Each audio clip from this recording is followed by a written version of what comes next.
شیخ محترم، جیسے کہ ایک سوال اور بھی زیادہ لوگ پوچھ رہے ہیں، اور اسپیشلی ایک سوال کہ آج کل انڈیا کے حالات میں جہاں پر مساجد میں نمازیں اور تراویح وغیرہ منع ہیں، لیکن ممکن ہے گورنمنٹ کی طرف سے یا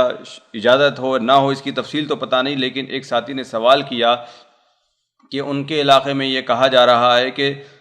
3 اشخاص پر مبنی ایک جماعت ہوگی جو مسجد میں جائے گی اور تراویح کی نماز ادا کر کے پھر واپس آئے گی، تو اس کی کیا شرعی حیثیت ہوگی؟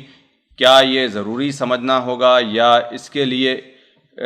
اگر کوئی پابندی کے ساتھ اگر یہ کام کرتا ہے تو کیا وہ کہیں دوسری بدعت وغیرہ کے زمرے میں تو نہیں آتی یہ چیزیں؟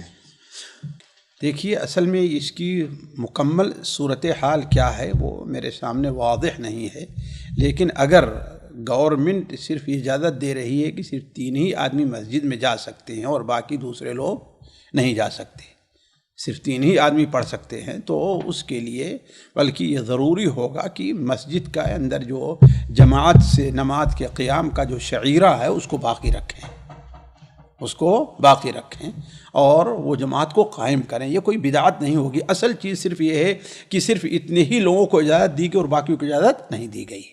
تو جن کو اجازت ہے کم سے کم وہ جا کر کے مسجد میں جو جماعت سے نماز پڑھنے کا شعیرہ اس کو تو باقی رکھیں، یا صرف یہ تراویح کے لیے ہے یا عام نمازوں کے لیے بھی ہوگا؟ جی تفصیل کا پتہ نہیں ہے، لیکن اسی لیے ہم کہہ رہے ہیں یہ چیز واضح نہیں ہے۔ اسی لیے شیخ ہمیشہ یہ بات ہوتی ہے کہ یہ مسئلے جہاں درپیش ہیں، ہے نا، جس شہر میں الحمدللہ اہل علم ہر جگہ موجود ہیں، ہے کہ نہیں ہے، وہاں کے ثواب دید کے مطابق جو ہے کیا لوگ کہہ رہے ہیں، ہم ابھی کوئی بات کہہ دیں آپ دیکھ رہے ہیں، اور وہاں کے جو اہل علم نے تو ثواب دید کیا سمجھا اس کو سے، اب یہاں پھر ٹکراؤ ہو جائے کہ ہاں بھائی شیخ مقصود نے یہ کہا اور یہ لوگ یہ کہہ رہے ہیں، ہے کہ نہیں؟ تو جب تک مکمل صورتحال سامنے نہ ہو، اس لیے بہتر یہ ہے۔ میرے خیال سے یہاں پر اشکال اس لیے پیدا ہو رہا ہوگا ساتھیوں کو کہ جب فرض نمازوں کے لیے اہتمام نہیں کیا گیا ہے کہ 3 آدمی مل کر جا کر نمازیں پڑھے، تو پھر تراویح کے لیے اہتمام کیا معنی رکھتا ہے؟ بھائی دیکھیے، اصل میں ایک تو عام لوگوں کی جو ایک وہ ہے، دوسرے ہے کہ جب تراویح پڑھیں تو عشاء کی نماز نہیں پڑھیں گے، جی بات عشاء پڑھیں گے ہی نہیں پڑھیں گے،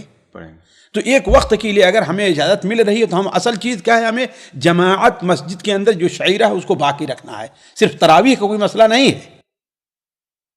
میں صرف تراویح کے مسئلے پر گفتگو، میں ایک جماعت کا سے نماز پڑھنے کا جو اسلامی شعیرہ ہے وہ اس کو باقی جس حد تک ہمیں اجازت مل رہی ہے اس حد تک ہم وہ کر رہے ہیں۔ جی اگلا سوال ہے اسی کے قریب کا، جیسا کہ کرونا وائرس کی وجہ سے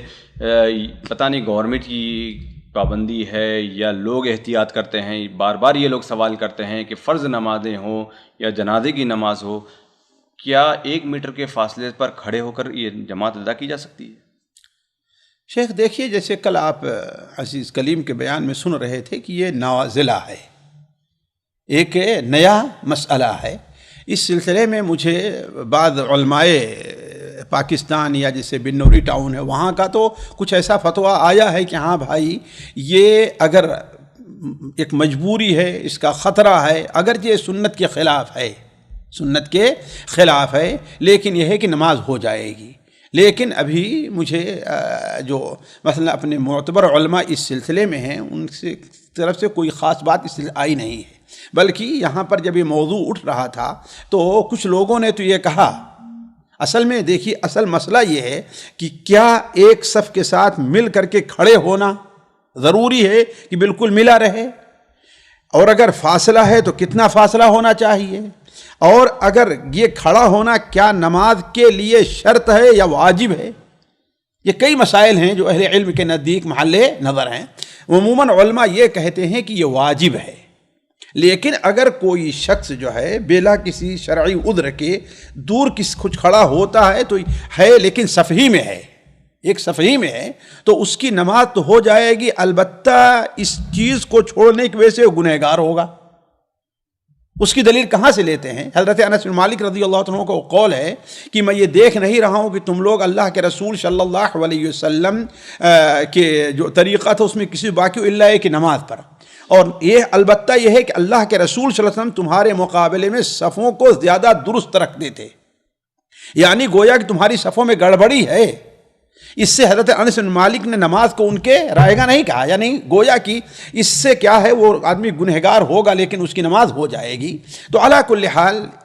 یہ مسئلہ ایسا ہے کہ میں یہ کہتا ہوں کہ اللہ کے رسول صلی اللہ علیہ وسلم نے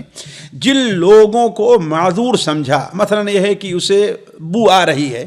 پیاز ہے، یہ ہے، تو اسے آپ نے یہ نہیں کہا کہ تم دور کھڑا ہو یا مسجد میں کنارے کھڑے ہو، ہے نا، آپ نے اسے کہا گویا مسجد ہی میں نہ آنے کی اجازت دی،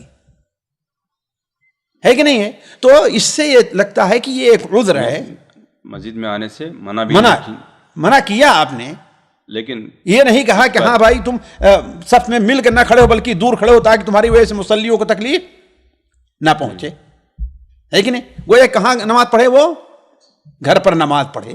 تو اس سے بعد اہل علم استدلال کیا ہے کہ اگر صف کے اندر کوئی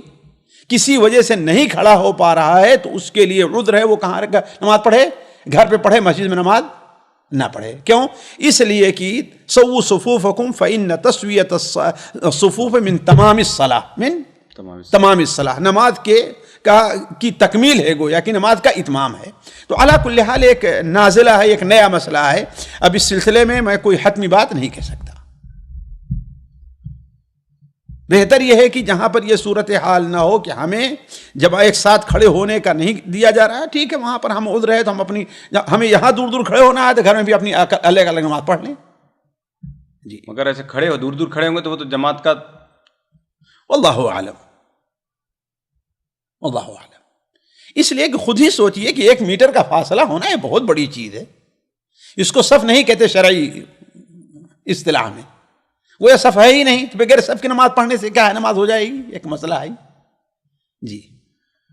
سامعین کرام، ہمارے علمی اور عوامی دروس اور سوال و جواب کی مجلسوں سے آپ خود بھی مستفید ہوں اور اپنے دوست و احباب کے ساتھ بھی شیئر کریں۔ عین ممکن ہے کہ آپ کے شیئر سے کسی کی اصلاح اور آپ کے لیے صدقہ جاریہ بن جائے۔ واٹس ایپ پر اسلامک میسج حاصل کرنے کے لیے نمبر نوٹ فرمائیں: یعقوب عزیز